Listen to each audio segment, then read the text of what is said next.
great to be here at Warriewood Surf Lifesaving Club. I'm joined today by Steph, Cooke, the Minister for Emergency Services, the local member and resident surf lifesaver himself, Rob Stokes, also the Infrastructure Minister, and also George and Steve Pearce from Surf Lifesaving, who will talk about the importance of water safety, particularly over the Australia Day period. And also Susan Pearce will provide, the Deputy Secretary of New South Wales Health, will provide some information in relation to the ongoing vaccination program here in New South Wales and our booster shot program, which continues to ramp up in our 40 hubs across our state.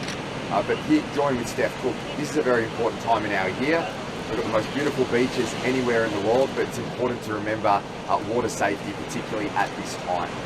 We know around 1 in 5 drownings in our state occur over the Australia Day period. And importantly, what we do see is that the vast majority of drownings that occur in beaches in New South Wales could have been avoided. And that is the most tragic aspect of all of this. So it's incredibly important as we go through the Australia Day week and the Australia Day holiday period and head into the end of the summer months that we continue to remain vigilant and safe, continue to follow the instructions of our fantastic surf lifesaving team right across New South Wales, swim between the flags and take personal safety. We know that the majority of drownings, as I've said, that occur in our state could have been avoided, and that makes them even more tragic. Particularly with mixing drinking, we know that particularly for young men, this results in many drownings across our state. So our clear message today is please support and follow the instructions of our surf lifesaving team. We have 76,000 volunteers.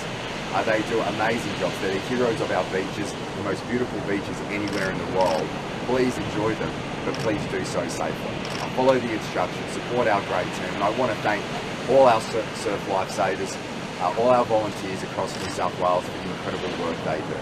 Volunteerism is a key part of the Australian psyche of our fundamental Australian values. I want to thank them for every day coming out, particularly in what's been a difficult 2 years through this pandemic. Our surf lifesavers continue to do an amazing job day in, day out. Steph Cooke will make some further comments in relation to water safety, but I also want to make the point today, a few comments in relation to the pandemic. Just like our volunteers, I want to thank our frontline health workers who continue to do an inspirational job day in, day out, day and night, keeping people safe with care, with love, as we move through this challenging time for our state. They've been an absolute inspiration. Our nurses, our doctors, our allied health professionals, cleaners in our hospital system, our paramedics, our triple-O call operators.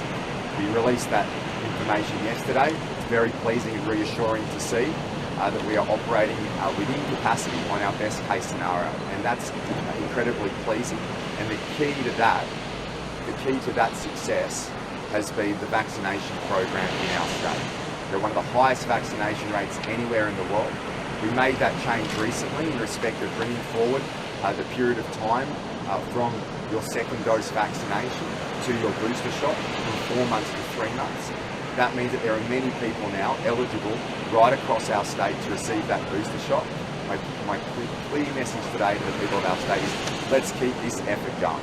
This effort has kept ourselves safe during the last period of time, and it will keep us safe going forward. I know that many people have gone away on holidays and are now coming back.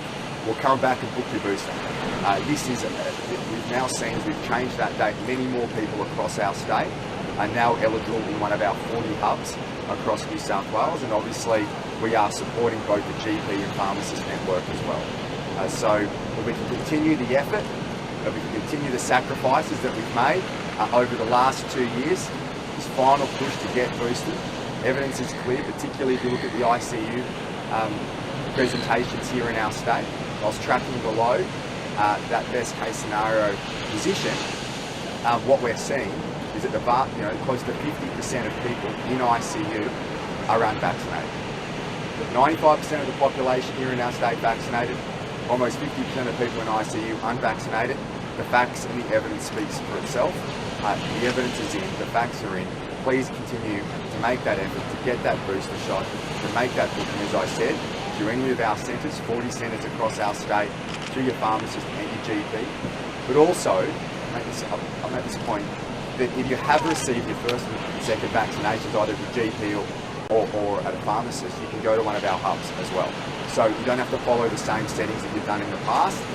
We have those three options available to you. Our hubs are there to provide that support, and we are getting up to capacity of around offering 250,000 vaccinations in our hubs every week as we move through this period of time. So once again, can I thank everybody across our state for the effort that you've made, in the sacrifice you've made, in going out and getting vaccinated. We've got to do this final push to get boosted. That's the key to keeping people safe as we move through this next period of time. Continue to treat everyone with kindness and respect. They're the values of our great state. They're the values that will help us get through this next period of time as well. Now I'm going to pass to Steph Cooke, who'll give us an update in relation to water safety and the importance of that over this Australia Day period. Then Minister Stokes will speak. Then we'll have Steve and George from Surf Lifesaving, and then Susan Pearce will provide an update into the vaccination program in our state.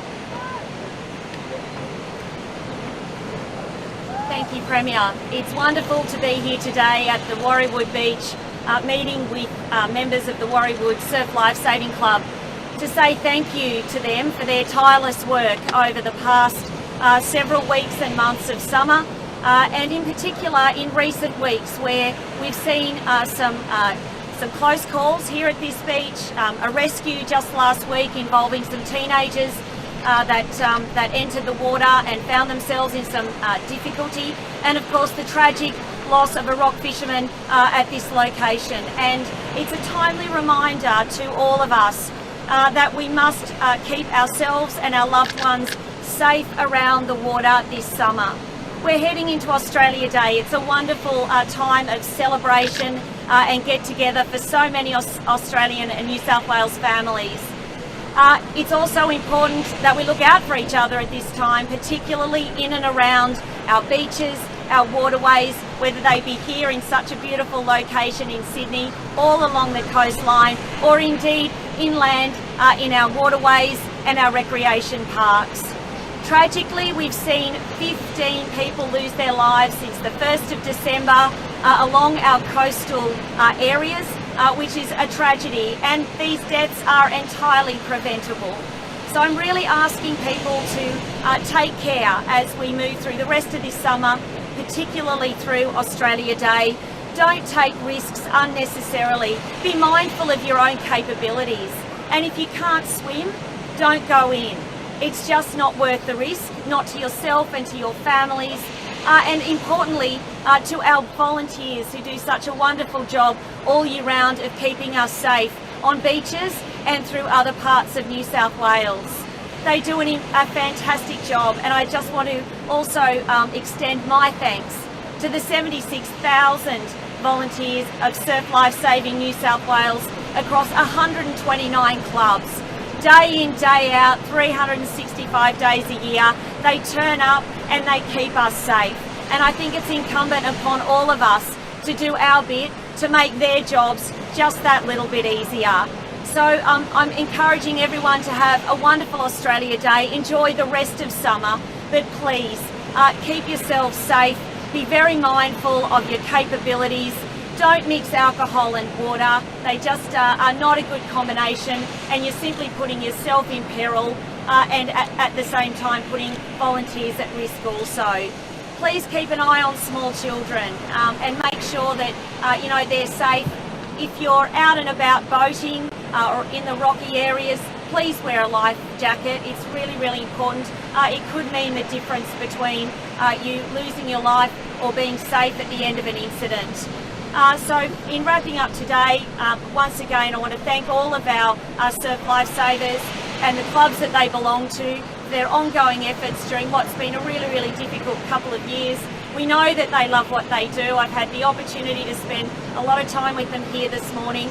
They will keep turning up. They are prepared, but I think it's incumbent upon all of us just to do our little bit to make their jobs easier. Thank you.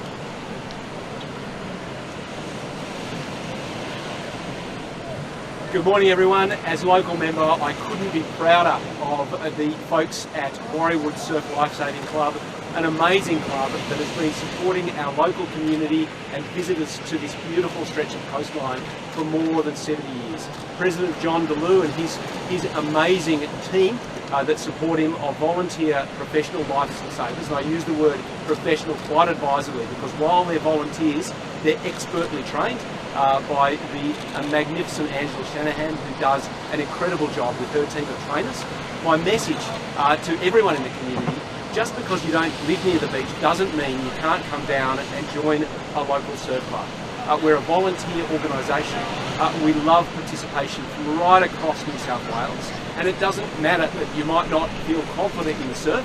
Join a surf club and you can get the training you need to keep yourself safe, to keep your family safe, and to ultimately save other people whose lives are at risk. And with that in mind, I wanted to particularly acknowledge Adam and Ben and James, who are some amazing surf lifesavers here at Warriewood, who effected an incredibly brave rescue at the notorious Warriewood blowhole just a few weeks ago. They exhibited vigilance and service, and above all, bravery. Themselves, they're all excellent competitors. They're national champions in beach events, in running, but more than that, they're also expert when it comes to the inflatable rescue boat and in rescuing those two teenagers whose lives were in peril and were saved because of the volunteers here at Warriewood. What an amazing legacy for them to pass on to their families, and what an amazing example to everyone in the community. The last message is to everyone coming down to enjoy our beautiful beaches. We need people out and about. We know that COVID provides a challenge in constrained indoor settings, so we want people to get out in the great outdoors and enjoy beaches. But the clear message is swim between the red and yellow flags. That's where the lifesavers are focusing with their attention and their efforts, and you will be safe provided you follow their instructions. So thanks to those lifesavers, and thanks to the amazing men and women of Warriewood Surf Lifesaving Club. Good morning, ladies and gentlemen. Before I start, I just want to thank the Premier for again blessing us with his presence down here at Warriewood Surf Club. Last time the Premier, the then Treasurer, was on the beach, he was actually flying a drone looking after Minister Stokes out in the water. I'd also like to congratulate and thank Minister Cooke for again blessing us with her presence here, her first surf lifesaving ministerial event, 1 month to the day that she was sworn in. So Minister, thank you so much. To Minister Stokes, again, a proud lifesaver himself and a great supporter of surf lifesaving. It's been great to see him down here with his sand in the toes. Ladies and gentlemen, we are going to come up to Australia Day. Australia Day last year saw 1/5 of the total rescues performed right throughout New South Wales in that holiday period. Already this summer we're seeing a huge convergence of people down to the New South Wales coastline because of the travel restrictions trying to get overseas or interstate. So now the coastline is that destination of choice. What that means is our 76,000 lifesavers have been on their toes right since the commencement of the patrolling season. We've effected more rescues to this date than we did last year, and tragically we've seen more coastal drownings than last year. Australia Day, the key messages are this. As Minister Stokes said, it's imperative you come to a patrolled location. We have not had a drowning in our red and yellow flags in a patrolled location. The drownings occurred in an unpatrolled location where our lifesavers and lifeguards cannot see you. If you do come down Australia Day, it's going to be a fantastic festive day. The weather will be perfect as it is today. Do not drink and swim and come down. Listen to the lifesavers and listen to the lifeguards. Finally, just a thank you to the New South Wales Government for assisting Surf Lifesaving New South Wales with protecting our lifesavers during this COVID period with the provision of additional funding and resources which assist us to keep the community safe on our beach. I'd now like to hand over to the President of Surf Lifesaving New South Wales, who represents the 76,000 members of Surf Lifesaving, Mr Graham Shales. Yeah, thank you, Steve. Look, just on behalf of the 76,000 surf lifesaving volunteers across New South Wales, I'd like to pass on our thanks and their thanks to the community for the work that they have done to obey the guide and listen to the guidance of our surf lifesavers and lifeguards across New South Wales. During the Christmas period and New Year's period, we had some significant work and workloads that we undertook. had 4 drownings. This time now we currently have 15 drownings, and unfortunately that's 15 lives that don't go home to their parents. And our surf lifesavers and lifeguards across the state love working on the beaches. They love working with the community, but unfortunately there are occasions where that result is a great result. In order to ensure in New South Wales, we would ask that you stay between the red and yellow flags. Swim at patrolled beaches. If you're rock fishing or you're boating, please wear a life jacket. Life jackets will save your life. If you're unsure of the surf conditions, please ensure that you ask a surf lifesaver or a lifeguard about the conditions on the day. If you're not a strong swimmer, please do not enter the water. We want to ensure, as surf lifesavers, that you go home after enjoying a magnificent day across the coastline of New South Wales. And we want to ensure that you spend an amazing time at these locations. We've got 129 surf clubs that look after you at these locations, and we want you to go home safe and well and enjoy your holiday period. So again, I really just like to take the opportunity to thank the Minister and the Premier of New South Wales for the support that they provide across the surf lifesavers in New South Wales and lifeguards. Thank you. Good morning everyone.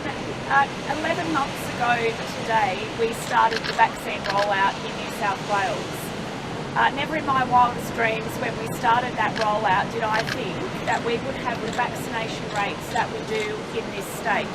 Our adult vaccination rate, the kids 12 to 15, pleasingly seeing those numbers come up, and of course now our 5 to 11-year-olds.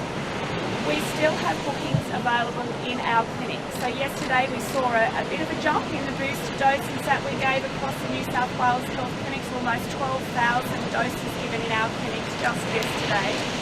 I would like to see every single one of those bookings filled. We do not want them to go begging, and of course whilst it's beautiful out here in the sunshine, do yourself a favour, please make a booking or walk into one of our centres and have that booster dose as soon as you can. You need to treat having the booster with a sense of urgency. Please do not put it off thinking that you'll get to it. It is really, really important that now is the time for us to have our population as heavily vaccinated as is possible. The numbers speak for themselves. Every day we talk to you about the number of people who are in our intensive care units who are unvaccinated. And I know from talking to my colleagues in other states that that same pattern is being experienced there and of course in other places across the world. As we said yesterday, we are very pleased to see a stabilisation and a downward trend in our hospital numbers and our ICU numbers in particular, but we are not out of this yet and we have got some weeks ahead of us to continue to work hard. Part of our health system working hard needs our community to support us by being vaccinated to the fullest possible extent as soon as you possibly can. Thank you. I mean, there are reports today that it would be impossible to vaccinate 5 to 11-year-olds and all of them across Australia at the time of this start. Would you consider delaying the start of school with vaccination? Getting kids back in the classroom safely is a key priority for this government. Yes, we focus on the health impacts and we focus on the economic impacts over the last 2 years.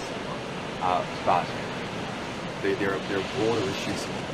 And when we have many young children who have, in New South Wales, who have lost a quarter of their schooling, that will have a significant impact on their education outcomes. But we are doing it in a way that is safe for parents, safe for teachers, and safe for children. And we'll be announcing those plans alongside the Victorian government shortly. In relation to the vaccination program, as Susan has pointed out, there are bookings available in our hubs. There are bookings available through GPs and pharmacists, and obviously we encourage parents to continue to make those bookings as we move through.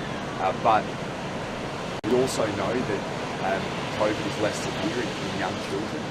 We know that this strain of the virus is highly transmissible, much less severe. But there are going to challenges as we open schools. The alternative is to keep schools closed. That's not what we are doing here in our state. And I think nationally, it's really important the approach we've all taken. All states and territories, while some slight changes here and there, all states and territories completely focus on understanding the importance, not just for children's educational outcomes, but for their mental health and social outcomes. We have many young disadvantaged children right across our state where school provides much hope for them. And that's why we're completely committed to doing it. We've worked every day for the last 3 weeks to get these plans in a place that should instill confidence in parents and teachers that we'll be able to open classrooms in a safe environment for everyone. Some parents are struggling to get appointments for vaccination with their children. Are you doing anything to find a supply of those shots? Well, obviously, I might get Susan to make some comments there, but from obviously the federal government issue, from our perspective here in our state, we are supporting that vaccination rollout through our hubs. And I know as a parent that most parents will want to take their child to receive the vaccination at a GP or a pharmacist, but our centres are there to provide that extra assistance, and there are bookings available. And in addition to the children vaccination program, the booster program, as Susan has said, there are still bookings available. And we were able to move that date from 4 months to 3 months to the second dose vaccination because we have capacity within our system. And many people have gone away. I know many people have gone on holidays, they're coming back now. Please make this appointment. It's so crucial because we've seen the success of the vaccination program and boosters in keeping people safe. As Susan has said, the evidence is there in the ICUs and hospitalisation figures. Boosters play a key role, but I might get Susan to make some further comments in relation to supply. Look, very pleasingly, compared to where we were last year during the vaccine Hunger Games with supply, we are not in that position now. And so while I appreciate that parents would probably want to perhaps go to their GP or someone familiar to them, particularly for their 5 to 11-year-old, my message is that, look, if you can't get a booking right away, for example, please look around. There are so many vaccine delivery points now across New South Wales, our clinics, the GPs and pharmacies. It's a very, very different proposition to what it was last year. There are literally thousands of access points for vaccines, and of course we are now working through mobile outreach clinics for people, as we did last year, out in rural areas. That work will continue. We'll continue to work, for example, with Multicultural New South Wales, with Aboriginal Affairs, because the job we had last year was to make sure that no one was left behind in the vaccination efforts, and I think we really clearly, honestly demonstrated that we were able to do that. We will do that again this time. So the clear message is, look around. If you can't find an appointment at the first spot you look at, just keep looking. The Clinic Finder is quite shows you lots of delivery points, so there should be an appointment. The information showing there are available bookings in state-run clinics for children? Yes, and I don't have the list here with me now, but certainly we're watching that, and some of our clinics are booked out for a couple of weeks in advance, but others aren't.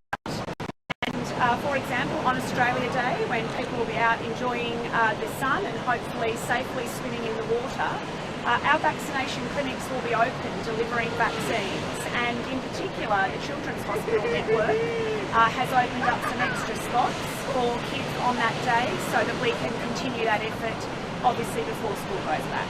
Has there been much consideration to having vaccine rollout at schools for kids? Look, we will do some vaccine rollout in school, but you'll appreciate at the moment school is not operating. So the clear message was, and this happened last year as well for the 12 to 15-year-olds, what we found was that the uptake of the vaccine in that age group was very swift and not done in a school-based program. We do a lot of school-based vaccinations in normal circumstances, but COVID vaccines, because of their nature, can be a little trickier to handle. So our hubs are very fast and efficient, and as I said, there are now so many delivery points across the state, it does make it a lot easier for people. What sort of percentage of school students do you think actually will be vaccinated or at least receive the jab? Look, we would love to see that. It is climbing. It's climbing quite quickly now. The 5 to 11-year-olds, I would love to see it at least 50%. But I think we could do better than that. There is still a number of days before school goes back. It's going up by a few percentage points each day. So I think 50% is definitely achievable, but let's go for 70 at least. Premier, the cost of this outbreak is ongoing, and there is some expectation that it's going to keep away potentially from 2022, but everyone there keeps it going. How much is it costing the New South Wales economy, and how well placed is the government to provide the sort of business support packages that are going to be needed for First, I think it's a bit too early to be able to see what the economic impact has been, and over the last 2 outbreaks, in Alpha and Delta, it takes some time to get that information. But what is incredibly pleasing is that New South Wales, on every one of those outbreaks, the economy and the jobs recovery has come out stronger on the other side. And the jobs figures that came out in New South Wales this week, the unemployment rate of 4% going into Omicron was incredibly pleasing.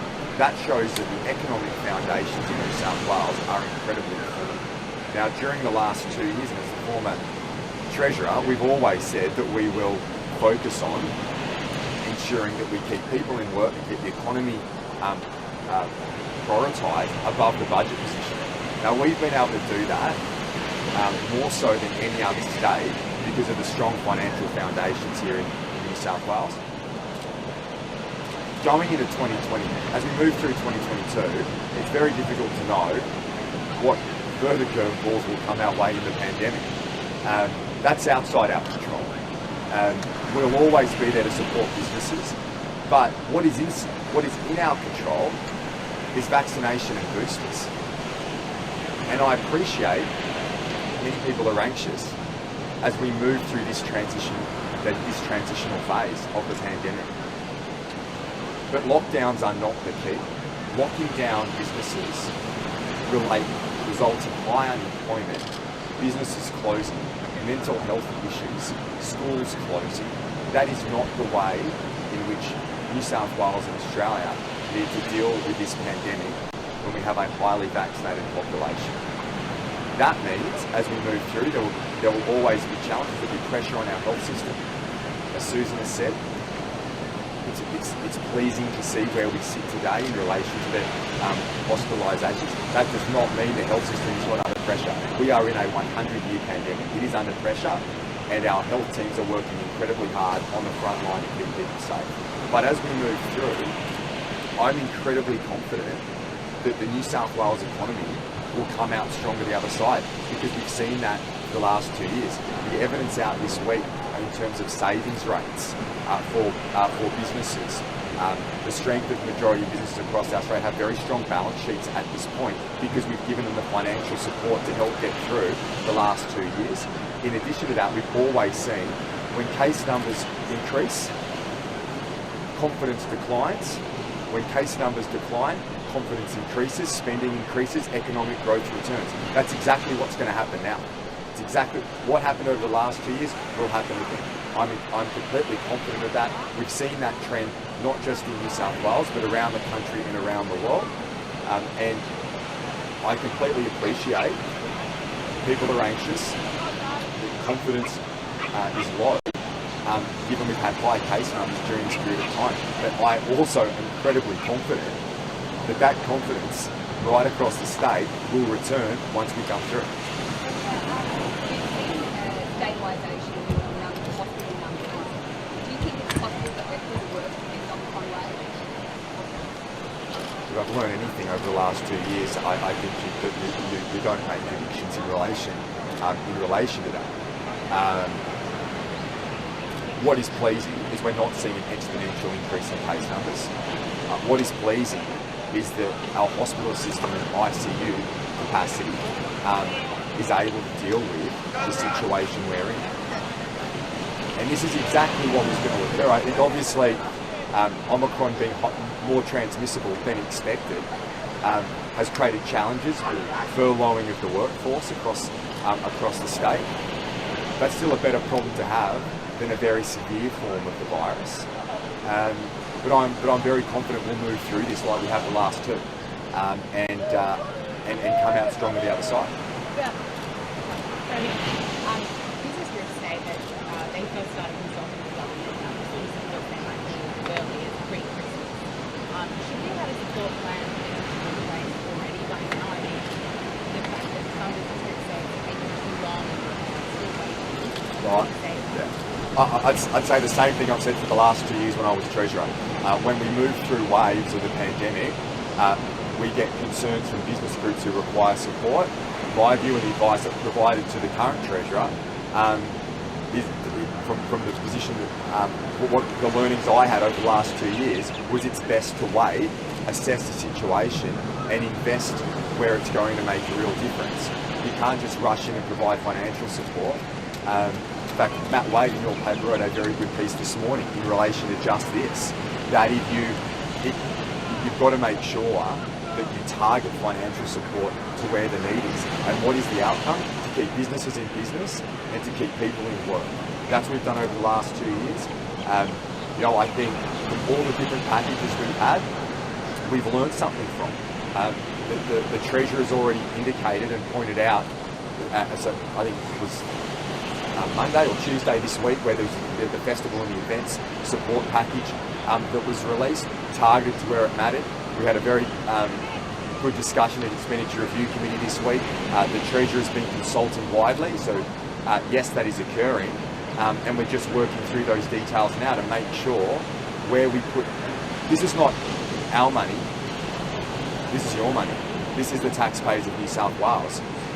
Who we have an obligation to make sure those funds are invested for the outcome of keeping businesses going and keeping people in work. And that's our complete focus. And I have complete confidence that the approach we've taken over the last 2 years works, because we've seen that in the unemployment number. To have an unemployment number after 2 years of a pandemic at 4% is incredible.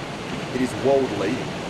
And I know at times in the pandemic we can be anxious and we can be negative.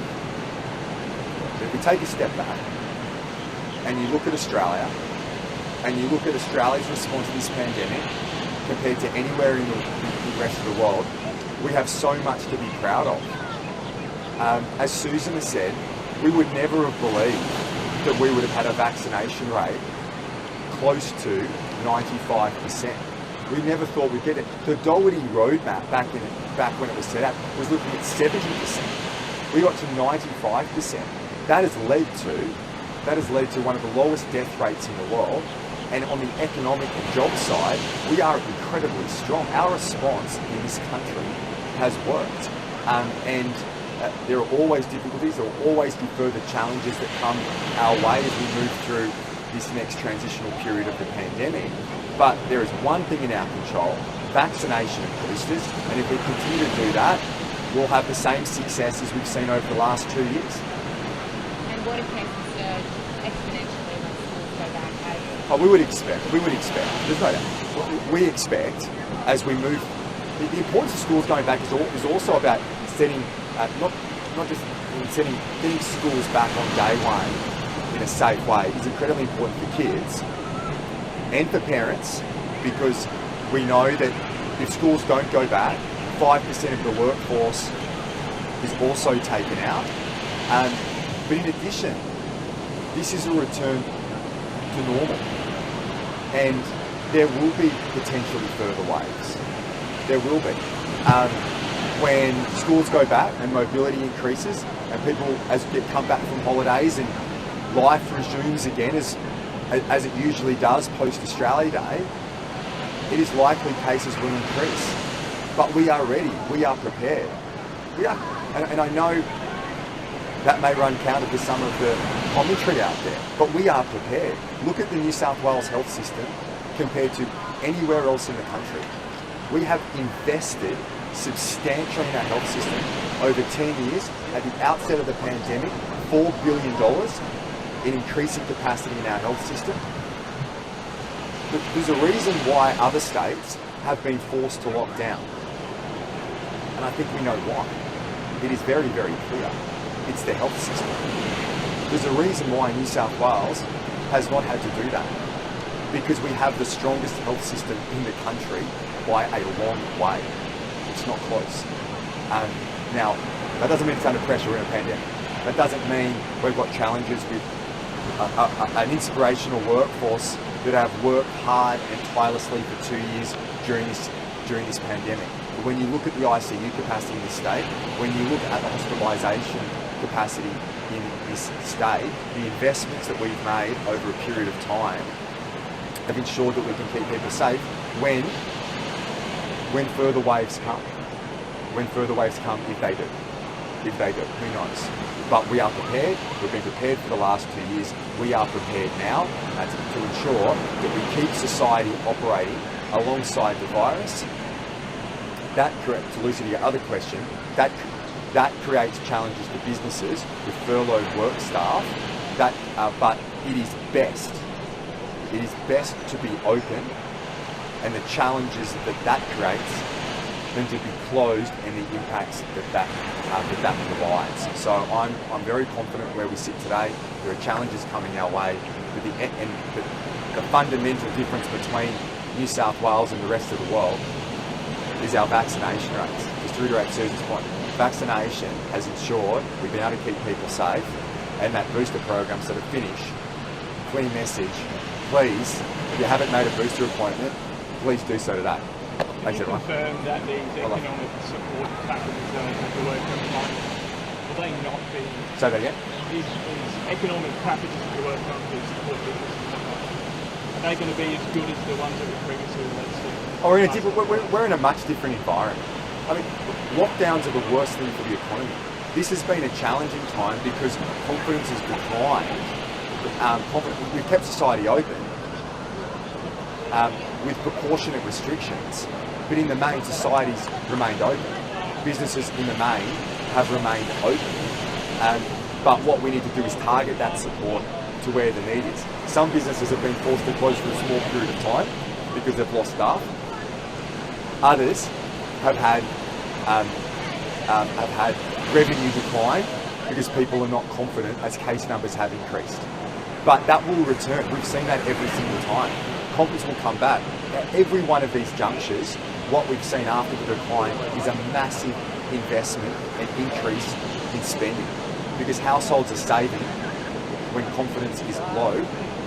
When numbers decline, confidence increases, spending increases, economic growth returns. That's exactly what we're going to see again. So pretty much what you're saying, you don't throw as much money into it. No, you tailor. It'll be a very different approach, but tailored for impact. Thanks, guys.